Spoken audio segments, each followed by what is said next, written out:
আজ জানিয়ে দেব আজকের 30টি বড় ও গুরুত্বপূর্ণ সংবাদ। প্রথমেই দেখে নিন প্রধান সংবাদ শিরোনামগুলো, তারপর থাকছে প্রতিটি খবরের বিস্তারিত। চলুন শুরু করা যাক। রহস্য মৃত্যু রাজ্যের প্রাক্তন ডেপুটি স্পিকার আশিস বন্দ্যোপাধ্যায়ের ঘটনাস্থল থেকে উদ্ধার সুইসাইড নোট। সিজেপি সমর্থকের বাবাকে পিটিয়ে খুন, তোলপাড় বাঁকুড়ায়। পুলিশের জালে বিজেপির বুথ সভাপতি সহ 8। তৃণমূলের দুর্নীতিগ্রস্তদের কেউ হুমকি দেন কিনা দেখতে হবে। আশিসের রহস্য মৃত্যুতে বিজেপির যোগ নেই বললেন মুখ্যমন্ত্রী। আরজি করে অভয়ার খুন ধর্ষণের মামলায় অপরাধীদের সর্বোচ্চ শাস্তির দাবি বিজেপি বিধায়ক রত্নার। নিশানা মমতাকেও, এরা যা অত্যাচার করেছে মেয়েটার উপর। গাড়ি থামিয়ে গুলি, পরপর কোপ। নদিয়ায় কংগ্রেস নেতা ও পুত্রকে খুনের ঘটনায় গ্রেফতার তৃণমূল পঞ্চায়েত প্রধান সহ 3। এবার বিনামূল্যে হাঁটু হিপ প্রতিস্থাপন ও আয়ুষ্মান ভারত মুখ্যমন্ত্রী স্বাস্থ্য বিমার উদ্বোধন শুভেন্দুর। ফের টাকার পাহাড়, বোলপুরে গ্রেপ্তার অনুব্রতের প্রাক্তন দেহরক্ষী। ফ্ল্যাট থেকে 800 গ্রাম সোনাও পেল পুলিশ। নগদ কত? বাঁকুড়ায় সিজেপি সমর্থকের বাড়িতে হামলায় নিহত বাবা। বিজেপির সঙ্গে যোগ নেই সাফ জানালেন মুখ্যমন্ত্রী। 15 দিনের মধ্যে ফাঁস 3টি জঙ্গি মডিউল। কিভাবে বদলাচ্ছে নাশকতার ছক? আইএসআই চর সন্দেহে জালে আরো 3। বিজেপি হলেও ছাড় নেই, বাঁকুড়ায় সিজেপির সমর্থকের বাড়িতে হামলা নিয়ে কড়া বার্তা শুভেন্দুর। শেষ কয়েকদিন প্রচন্ড মানসিক চাপের মধ্যে ছিলেন রাজনৈতিক বৈরিতার মূল্য দিলেন আশিস দা। মমতার আঙুল বিজেপির দিকে।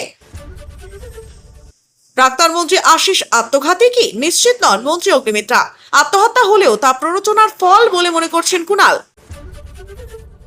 শুধু কথা না, রাহুল গান্ধীকে ঝাড়খণ্ড সরকারের সঙ্গে জোট ভাঙার দাবি। হেমন্তের পদত্যাগ চেয়ে ফের পথে পড়ুয়ারা। স্বাধীনতা দিবসে বন্দে মাতরম গাইতে বাধা, সোনিয়ার নিন্দায় শুভেন্দু। কংগ্রেস নেত্রীকে চিঠি বঙ্কিমের প্রপৌত্রের। এফআইআর করতে বলেছিলেন মুখ্যমন্ত্রী। পুলিশ প্রোটেকশন দিতে চেয়েছিলেন আশিস বন্দ্যোপাধ্যায়কে নিয়ে শুভেন্দু অধিকারীর সঙ্গে কথা অনুব্রত মণ্ডলের। লাহোর করাচি থেকে অ্যাক্টিভ ভারতীয় সিম বাংলায় ধৃত 3 পাক চরকে জেরায় চাঞ্চল্যকর তথ্য। জন্মদিনের কেকে মরা টিকটিকি খাওয়ার পরেই বুকে পেটে ব্যথা, হাসপাতালে 7 শিশু সহ 11 জন। কেউ এই কাজ করে থাকলে অ্যাকশন হবে। বিজেপির কর্মী বলে পুলিশ ছেড়ে দেবে না। আমরা তৃণমূল নই। বাঁকুড়ার ঘটনায় প্রতিক্রিয়া অগ্নিমিত্রার। বাঁকুড়ায় সিজেপি কর্মীর বাবাকে পিটিয়ে খুনের অভিযোগ। বাংলায় আসছে দীপকের দল। কড়া পদক্ষেপের বার্তা নবান্নর। 15 বছরের দুর্নীতির অভিশাপ। আশিসের মৃত্যুতে কালীঘাটকেই দায়ী ঋতব্রতর। কি বললেন অভিষেক? বেতন বাড়ার খুশির মাঝেই চরম অসন্তোষ। পে কমিশনের আওতা থেকে বাদ পড়ছেন কারা? হাসিনাকে ঢাকার হাতে প্রত্যর্পণ সিদ্ধান্ত নেবে ভারতের আদালতই। 2 দেশের আলোচনা তুঙ্গে। স্বাধীনতা দিবসে স্কুল খোলা থাকার বড় উপহার। সোমবার রাজ্যের সব স্কুলে হঠাৎ ছুটির ঘোষণা সরকারের। মেয়ের বান্ধবীকে যৌন হেনস্থা, অভিযুক্তকে মারধর করে পুলিশের হাতে তুলে দিল স্থানীয়রা। রাত 8টার পর কমে যেত লোকজনের আনাগোনা। নদিয়ার কংগ্রেস কর্মী এবং পুত্রকে হত্যার আগে করা হয় রেকিও। সংকটে 82 লাখ লিটার ডিজেল দিল ভারত। তারিখের মুখে তবু শুধুই চীন, মালয়েশিয়া, দিল্লির সহযোগিতা মুখে আনছেন না। নেপাল হয়ে ভুয়ো পরিচয় ভারতে এন্ট্রি। হাবড়ার ধৃত রানা উফকে নিয়ে বিরাট চাঞ্চল্যকর তথ্য ফাঁস। অনুব্রত মণ্ডলের প্রাক্তন দেহরক্ষীর ফ্ল্যাটে আরব পাকিস্তানের মুদ্রা। আন্তর্জাতিক যোগ, তদন্তে পুলিশ। তোলার টাকা না দেওয়ায় ব্যবসায়ীর ছেলে অপহরণ। বিরাট অভিযোগে গ্রেপ্তার বিজেপির মণ্ডল সহসভাপতি। এতক্ষণ শুনছিলেন সংবাদ শিরোনাম, এখন আসছি বিস্তারিত খবরে। বীরভূমের রামপুরহাটের প্রাক্তন তৃণমূল বিধায়ক ও রাজ্য বিধানসভার প্রাক্তন ডেপুটি স্পিকার আশিস বন্দ্যোপাধ্যায়ের রহস্য মৃত্যু। তার অস্বাভাবিক মৃত্যুকে ঘিরে চাঞ্চল্য ছড়িয়েছে। রবিবার অর্থাৎ আজ সকালে নিজের বাড়ির পাশের দলীয় কার্যালয় থেকে তার ঝুলন্ত দেহ উদ্ধার হয়। ঘটনাস্থল থেকে একটি নোটও উদ্ধার হয়েছে বলে পুলিশ সূত্রে জানা গিয়েছে। সুইসাইড নোটে তিনি লিখে গিয়েছেন, আমার মৃত্যুর জন্য কেউ দায়ী নয়। রাজনীতিতে আসা নিয়েও আক্ষেপ প্রকাশ করেছেন আশিস এবং পরিবারের সদস্যদের কাউকে ভবিষ্যতে রাজনীতিতে না জড়ানোর পরামর্শ দিয়েছেন। রামপুরহাট শহরের 5 নম্বর ওয়ার্ডের হাটতলা পাড়ায় বাড়ি আশিস বন্দ্যোপাধ্যায়। বন্দ্যোপাধ্যায়ের বাড়ির পাশেই ছিল দলীয় কার্যালয়। রবিবার সকালে স্থানীয় কয়েকজন বাসিন্দা কার্যালয়ের জানলা দিয়ে তাকে ঝুলন্ত অবস্থায় দেখতে পান। এরপর খবর দেওয়া হয় পুলিশে। পুলিশ ঘটনাস্থলে পৌঁছে দেহ উদ্ধার করে পরে তা ময়নাতদন্তের জন্য পাঠানো হয়। পাশাপাশি ঘটনাস্থল থেকে পাওয়া নোটটি তদন্তের অংশ হিসেবে খতিয়ে দেখা হচ্ছে বলে জানা গিয়েছে। আশিস বন্দ্যোপাধ্যায়ের মৃত্যুর সঠিক কারণ এখনো স্পষ্ট নয়। শনিবারও কয়েকজন দলীয় নেতাকর্মীর সঙ্গে তার দেখা হয়েছিল বলে স্থানীয় সূত্রে খবর। ফলে তার পরের দিনই তার এমন মৃত্যু নিয়ে তৈরি হয়েছে নানা প্রশ্ন। দীর্ঘ রাজনৈতিক জীবনে তৃণমূলের গুরুত্বপূর্ণ নেতা হিসেবে পরিচিত ছিলেন আশিস বন্দ্যোপাধ্যায়। তিনি রামপুরহাটের বিধায়ক ছিলেন এবং পশ্চিমবঙ্গ বিধানসভার ডেপুটি স্পিকার হিসেবেও দায়িত্ব পালন করেছেন। রাজ্য সরকারের মন্ত্রিসভাতেও ছিলেন তিনি। 2026 সালের বিধানসভা নির্বাচনে রামপুরহাট কেন্দ্রে বিজেপির ধ্রুব সাহার কাছে পরাজয়ের পর তিনি সক্রিয় রাজনীতি থেকে কিছুটা দূরে সরে গিয়েছিলেন বলে স্থানীয় সূত্রে জানা গিয়েছে। এলাকার মাস্টারমশাই নামে পরিচিত এই প্রবীণ নেতার সাম্প্রতিক পরিস্থিতি নিয়ে নানা আলোচনা রয়েছে। দুর্নীতি সংক্রান্ত অভিযোগে তার নাম জড়ানো নিয়ে তিনি মানসিকভাবে চাপে ছিলেন কিনা সেই বিষয়টিও তদন্তের আওতায় আসতে পারে। তবে এই বিষয়ে এখনো পুলিশের পক্ষ থেকে বিস্তারিত কিছু জানানো হয়নি। ময়নাতদন্তের রিপোর্ট এবং মৃত্যুর তদন্তের পরই মৃত্যুর প্রকৃত কারণ সম্পর্কে জানা যাবে।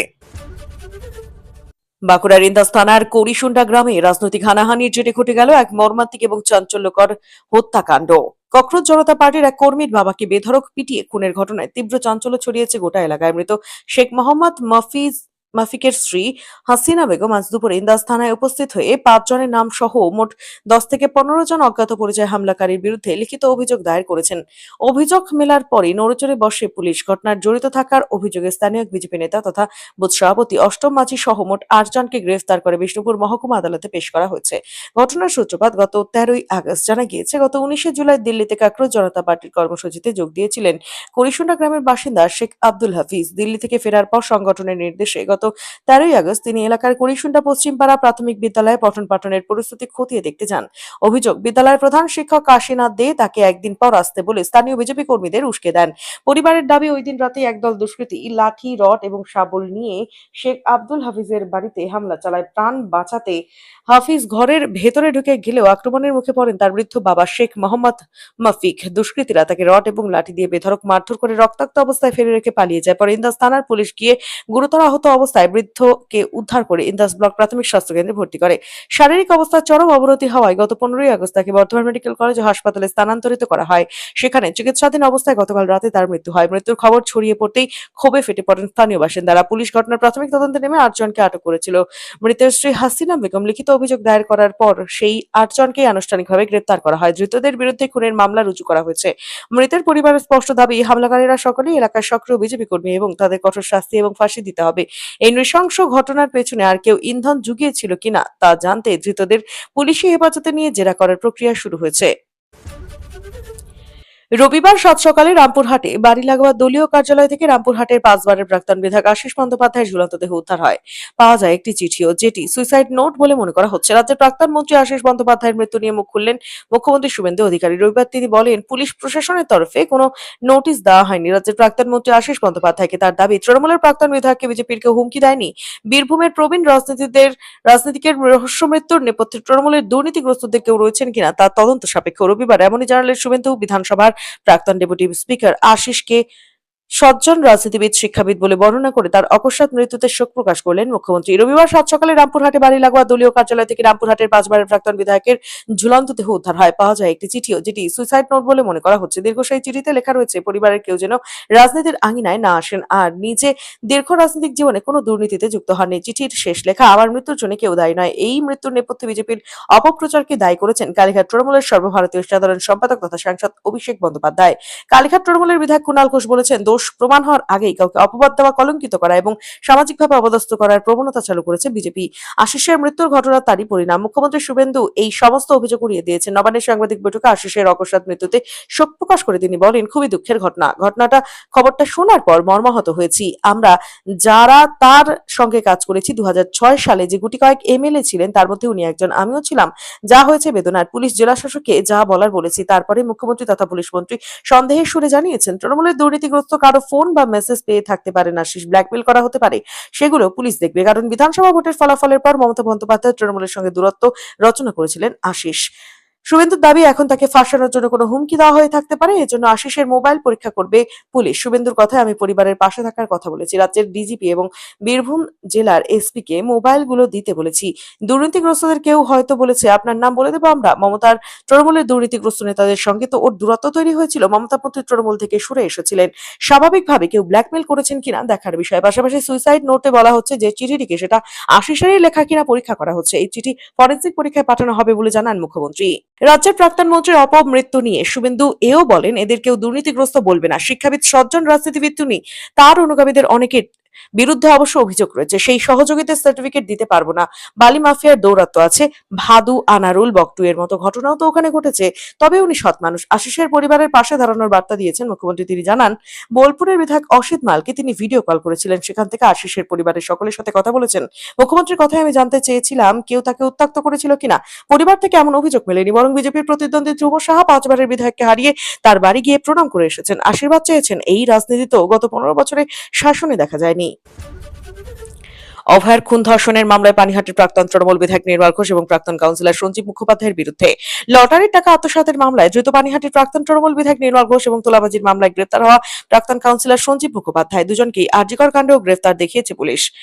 এবার মেয়ের খুন ধর্ষণের মামলায় অপরাধীদের সর্বোচ্চ শাস্তির দাবি তুললেন বিজেপির বিধায়ক রত্না দেবনাথ। নিশানা করলেন প্রাক্তন মুখ্যমন্ত্রী মমতা বন্দ্যোপাধ্যায়কেও। পানিহাটির অভয়ের মা এবং বিজেপির বিধায়ক রত্না দেবনাথ বলেন, এরা যা অত্যাচার করেছে আমাদের মেয়েটার উপর তো করেইছে, তাছাড়া আমাদের পানিহাটিটাকেই পুরো বিক্রি করে দিয়েছে নির্মল ঘোষ। পুকুর ভরাট করে করে ফ্ল্যাট বানিয়ে দিয়েছে, অনেক কিছুই করেছে। ধরা পড়বে। প্রশাসনের ওপর আমাদের সেই ভরসা আছে। এগুলোকে আগেই করতে পারতেন আমাদের প্রাক্তন মুখ্যমন্ত্রী। তাকে তো বারবার আমরা এটাই বলেছি, কিন্তু তিনি সেটা করেননি। 2024-এর 9 August RG Kar medical emergency building এর সেমিনার হল থেকে তরুণী চিকিৎসকের দেহ উদ্ধার হয়। তাড়াহুড়ো করে মৃতদেহ দাহ করে দেওয়া হয় বলে অভিযোগ ওঠে। এ নিয়ে শুরু থেকেই পানিহাটির প্রাক্তন তৃণমূল বিধায়ক নির্মল ঘোষ, পানিহাটি পুরসভার প্রাক্তন চেয়ারম্যান সোমনাথ দে এবং প্রাক্তন কাউন্সিলর সঞ্জীব মুখোপাধ্যায়ের বিরুদ্ধে অভিযোগ তুলে আসছিলেন অভয় পরিবার। বিজেপি ক্ষমতায় আসার পর মুখ্যমন্ত্রীর নির্দেশে তড়িঘড়ি শেষকৃত্য নিয়ে তদন্ত শুরু করেছে খড়দা থানা। ইতিমধ্যে গ্রেপ্তার হয়েছে নির্মল ঘোষ এবং সঞ্জীব মুখোপাধ্যায়। বিজেপির বিধায়ক রত্না দেবনাথ বলেন, সেদিন অনেক বলেছিলাম একবার পুলিশকে বলো সঞ্জীব মুখার্জিকে আমি যেন মেয়েটার দ্বিতীয় ময়নাতদন্ত করাতে পারি। উনি কথা শোনেননি। ওরা পরে হামলাও করেছে। আমরা ওখানে আরেকটু থাকলে আমাদেরও মারতো। গুন্ডা নিয়ে এসেছিল, গুন্ডা বাহিনী নিয়ে এসেছিল সঞ্জীব মুখার্জি এবং সেখানকার পুলিশ। আমাদের তো গাড়িটা আটকানো ছিল। আরজিকর মামলায় পানিহাটির প্রাক্তন তৃণমূল বিধায়ক নির্মল ঘোষ এবং প্রাক্তন কাউন্সিলর সঞ্জীব মুখোপাধ্যায়কে 14 দিনের জেল হেফাজতের নির্দেশ দিয়েছে ব্যারাকপুর মহকুমা আদালত। শুক্রবার আদালতে গোপন জবানবন্দি দিয়েছেন নিহত তরুণী চিকিৎসকের বাবা। আনিসুরদের হত্যাকাণ্ডে ধরা পড়েছেন নদিয়ার হরনগর পঞ্চায়েতের প্রধান ফাতেমা বিবি। তার স্বামী এলাকার প্রভাবশালী তৃণমূল নেতা জুব্বার শেখ এখন জেলবন্দী। অভিযোগ, জেলে বসেই কলকাঠি নেড়েছেন তিনি। নদিয়ার কংগ্রেস নেতা আনিসুর রহমান এবং তার পুত্র আবু সুফিয়ানকে খুনের ঘটনায় গ্রেপ্তার করা হলো তৃণমূলের পঞ্চায়েত প্রধান সহ 3 জনকে। অভিযোগ, শনিবার রাতে গাড়ি থামিয়ে গুলি করা হয় বাবা এবং ছেলেকে। তারপর গাড়ি থেকে নামিয়ে তাদের কুপিয়ে খুন করে দুষ্কৃতীরা। রবিবার সকালে পুলিশ 3 জনকে গ্রেপ্তার করেছে। আনিসুরের হত্যাকাণ্ডে ধরা পড়েছেন নদিয়ার হরনগর পঞ্চায়েতের প্রধান ফাতেমা বিবি, তার স্বামী এলাকার প্রভাবশালী তৃণমূল নেতা জুব্বার শেখ এখন জেলবন্দী। অভিযোগ, জেল থেকে এই হত্যাকাণ্ডে কলকাঠি নেড়েছেন তিনি। এছাড়া গ্রেপ্তার করা হয়েছে ফাতেমার 2 সহযোগী সাহেব আলী মণ্ডল এবং মিঠুন শেখকে। রবিবার সকালে তাদের মেডিকেল পরীক্ষার পর আদালতে হাজির করানো হয়। 3 জনকে হেফাজতে চেয়েছে পুলিশ। নাকাশিপাড়ার বেথুয়াডহরি রেলগেটের কাছে শনিবার রাত 9:30 নাগাদ আনিসুরের গাড়ি আটকানো হয় বলে অভিযোগ। 4 চাকার গাড়িতে তারা বাড়ি ফিরছিলেন। অভিযোগ, গাড়ি থামিয়ে প্রথমে পরপর কয়েক রাউন্ড গুলি চালানো হয়। তারপর গাড়ি থেকে নামিয়ে তাদের ধারালো অস্ত্র দিয়ে কোপানো হয়। অতিরিক্ত রক্তক্ষরণের কারণে ঘটনাস্থলেই বাবা এবং ছেলের মৃত্যু হয় বলে অভিযোগ।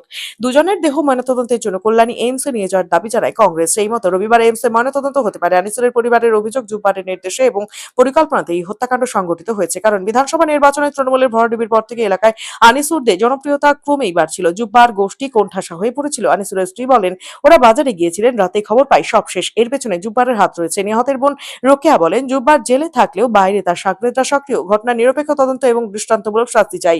আনিসুর ও সুফিয়ানের মৃত্যুতে রাজ্য জুড়ে কালা দিবস পালনের ডাক দিয়েছে কংগ্রেস। প্রদেশ কংগ্রেস সভাপতি শুভঙ্কর সরকার শনিবার রাতেই জানান, সংখ্যালঘু এবং বিরোধীদের কণ্ঠরোধ করার চেষ্টা চলছে। পশ্চিমবঙ্গে এই হত্যাকাণ্ড তারই ফসল। প্রাক্তন সাংসদ অধীর রঞ্জন চৌধুরী জানান, এমন ঘটনা রাজ্যের আইন শৃঙ্খলা পরিস্থিতি নিয়ে ফের প্রশ্ন তুলে দিল। হত্যাকাণ্ডের নিন্দা করেছেন তিনি।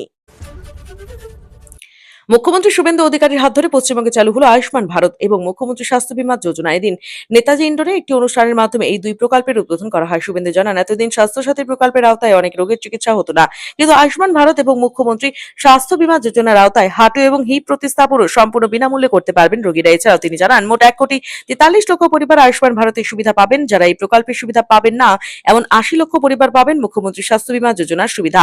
মুখ্যমন্ত্রী জানান, বিগত সরকারের আমলে রাজ্যের মোট 1500টি হাসপাতালে স্বাস্থ্যসাথী প্রকল্পের সুবিধা পাওয়া যেত, কিন্তু রবিবার চালু হওয়া দুটি প্রকল্প আয়ুষ্মান ভারত এবং মুখ্যমন্ত্রী স্বাস্থ্য বীমার সুবিধা রাজ্যের 1240টি বেসরকারি এবং 627টি সরকারি হাসপাতাল থেকে পাওয়া যাবে। শুধু রাজ্যের হাসপাতালেই নয়, দেশব্যাপী 38,604টি হাসপাতালের সুবিধা মিলবে। বিগত সরকারের আমলে এক বছরের জন্য সিএমসি ভেলোরের স্বাস্থ্যসাথী কার্ড চালু করা হয়েছিল, কিন্তু এই প্রকল্প মূলত রাজ্যের মধ্যেই সীমাবদ্ধ ছিল।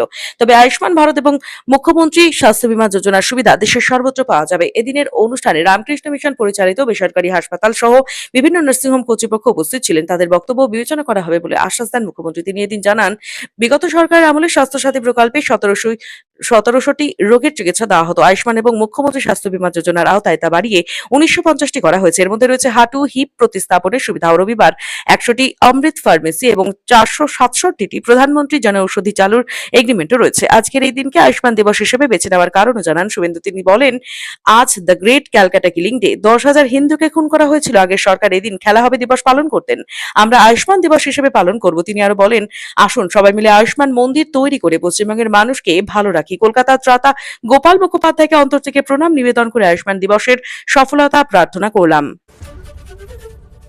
বীরভূমের পাথর ব্যবসায়ী টুলুর আত্মীয় মিনার মণ্ডলের বাড়ি থেকে কিছুদিন আগে নগদ 28.5 কোটি টাকা এবং 15 কেজি সোনা উদ্ধার করা হয়। সেই মামলাতেই তল্লাশি চলে সাইগাল হোসেনের ফ্ল্যাটে। বীরভূমে ফের টাকার পাহাড় উদ্ধার করল পুলিশ।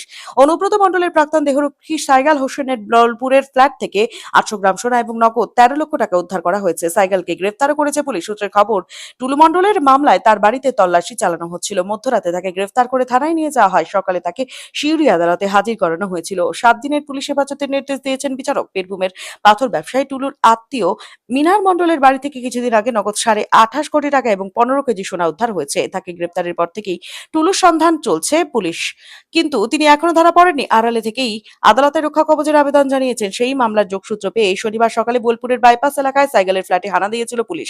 সকাল থেকে তল্লাশি চলছিল। সূত্রের খবর, সোনা এবং নগদ টাকা ছাড়াও সাইগালের ফ্ল্যাট থেকে প্রচুর জমির দলিল পাওয়া গিয়েছে, সেগুলি পুলিশ বাজেয়াপ্ত করেছে। পুলিশ সূত্রে খবর, 150টিরও বেশি জমির দলিল মিলেছে সাইগালের ফ্ল্যাটে। তিনি এলাকার প্রভাবশালী ছিলেন, সেই ক্ষমতা প্রয়োগ করে তিনি টুলুকে সাহায্য করতেন বলে তদন্তকারীদের প্রাথমিক অনুমান। সাইগালকে আদালতে হাজির করিয়ে পুলিশ জানায়, তার ফ্ল্যাট থেকে মোট 12,84,000 টাকা নগদ, প্রায় 800 গ্রাম সোনা এবং 150টি জমির দলিল উদ্ধার করা হয়েছে। পাওয়া গিয়েছে আরব এবং পাকিস্তানের মুদ্রাও। সাইগালের দাবি, নির্দোষ চক্রান্ত করে তাকে ফাঁসানো হচ্ছে। পাকিস্তান এবং আরবের মুদ্রার প্রসঙ্গে সাইকেল জানান, কোনো সময় মুদ্রা বিনিময় করতে গিয়ে তার কাছে এসে থাকতে পারে। বিষয়টি তেমন গুরুত্বপূর্ণ নয়। টুলুকে সিউড়ি আদালতে হাজিরা দিতে বলা হয়েছে, কিন্তু এখনো তিনি প্রকাশ্যে আসেননি। এই আইনজীবী মারফত কলকাতা হাইকোর্টে রক্ষা কবচের আবেদন জানিয়েছেন। তার বিরুদ্ধে যে গ্রেপ্তারি পরোয়ানা জারি হয়েছে তাকে চ্যালেঞ্জ করেও মামলা করেছেন টুলু। তার বেশ কিছু সম্পত্তি বাজেয়াপ্ত করা হয়েছে, সেই সম্পত্তির বিরুদ্ধেও আদালতের দৃষ্টি আকর্ষণ করেছেন। তবে এই সংক্রান্ত মামলায় তার দ্রুত শুনানির আবেদনে লাভ হয়নি। বিচারপতি কৌশিক চন্দ্র তার মামলা ছেড়ে দেন। বিচারপতি সৌমিক ভট্টাচার্যের বেঞ্চের তালিকা অনুযায়ী শুনানির কথা আছে। চলতি সপ্তাহে সেই শুনানি হতে পারে। তাকে ধরতে না পারলেও তার একাধিক আত্মীয় এবং তার ব্যবসার সাথে যুক্ত কয়েকজনকে পুলিশ গ্রেপ্তার করেছে। এই তালিকায় এবার যোগ হলো সাইগালের নামও। দিল্লির রাজীব চকে আন্দোলনের রাজপথ এখন রক্তে রাঙানো। পুলিশের টিয়ার গ্যাসের ধোঁয়া আর বেপরোয়া লাঠিচার্জের মুখে দাঁড়িয়েও পিছিয়ে যাননি বাঁকুড়ার সাহসী যুবক আব্দুল হাফিজ। কাকরুজ জনতা পার্টির ডাকে সাড়া দিয়ে রাজধানী দিল্লিতে আয়োজিত এই গণ আন্দোলনে সক্রিয়ভাবে অংশ নিয়েছিলেন তিনি। দিল্লিতে নজিরবিহীন দমন পীড়নের মুখোমুখি হয়েও আন্দোলনের প্রতি তার দায়বদ্ধতা কমেনি। গ্রামের বাড়িতে ফিরেও সিজেপির আদর্শ এবং পরবর্তী পদক্ষেপের সঙ্গে যুক্ত ছিলেন হাফিজ। বর্তমানে সিজেপি সারা দেশ জুড়ে সরকারি বিদ্যালয়গুলির পরিকাঠামো উন্নয়ন এবং শিক্ষার পরিবেশ ফেরাতে বিশেষ আন্দোলন গড়ে তোলেন। সেই লড়াইকে সমর্থন জানিয়ে নিজের গ্রামের জরাজীর্ণ এবং বেহাল স্কুলের একটি ভিডিও রেকর্ড করে দলের নেতৃত্বের কাছে পাঠান হাফিজ। কিন্তু সমাজসেবামূলক এই কাজের পরই তার জীবনে নেমে আসে চরম ভয়াবহতা। কয়েকদিন পরেই হাফিজের বাঁকুড়ার বাড়িতে একদল দুষ্কৃতী অতর্কিতে হামলা চালায়। সেই হিংসাত্মক মামলার গুরুতর আহত হয়ে মর্মান্তিক মৃত্যু হয় হাফিজের বৃদ্ধ বাবার। ঘটনাকে কেন্দ্র করে তীব্র চাঞ্চল্যের সৃষ্টি হয় সমগ্র এলাকায়। ঘটনার পেছনে ভারতীয় জনতা পার্টির হাত রয়েছে বলে স্থানীয়ভাবে সোচ্চার হন অনেকে। রাজনৈতিক উদ্দেশ্যে এই নৃশংস হামলা চালানো হয়েছে বলে অভিযোগ উঠতে শুরু করে। তবে সমস্ত অভিযোগ সম্পূর্ণ খারিজ করে দিয়েছেন মুখ্যমন্ত্রী শুভেন্দু অধিকারী। রবিবার নবান্নে আয়োজিত এক জরুরি সাংবাদিক বৈঠকে মুখ্যমন্ত্রী রাজ্য সরকারের অবস্থান স্পষ্ট করেন। তিনি জানান, আইন শৃঙ্খলা রক্ষায় প্রশাসন কঠোর পদক্ষেপ গ্রহণ করছে। মুখ্যমন্ত্রীর ভাষায়, যে ৫ জনের বিরুদ্ধে এফআইআর হয়েছে তাদের ৩ জন ইতিমধ্যেই গ্রেপ্তার হয়েছে। বাকিদেরও দ্রুত গ্রেপ্তার করা হবে। এখানে বিজেপির কোনো রাজনৈতিক ব্যাপার নেই। যারা এই ঘটনা ঘটিয়েছে তারা সবাই দুষ্কৃতী। আইন অনুযায়ী কঠোরতম ব্যবস্থা নেওয়া হবে। এই ঘটনার পর থেকে গ্রামে চাপা উত্তেজনা বজায় রয়েছে। কাকরুল জনতা পার্টির পক্ষ থেকে ঘটনাটির তীব্র নিন্দা জানানো হয়েছে এবং দোষীদের দৃষ্টান্তমূলক শাস্তির দাবি তোলা হয়েছে। হাফিজের পরিবারের প্রতি সহানুভূতি জানিয়ে পাশে থাকা আশ্বাস দিয়েছে বিভিন্ন মহল। অন্যদিকে পুলিশ প্রশাসনের তরফ থেকে জানানো হয়েছে বাকি অভিযুক্তদের খোঁজে বিভিন্ন জায়গায় তল্লাশি অভিযান চালানো হচ্ছে এবং খুব শীঘ্রই তদন্তের সম্পূর্ণ রিপোর্ট প্রকাশ করা হবে।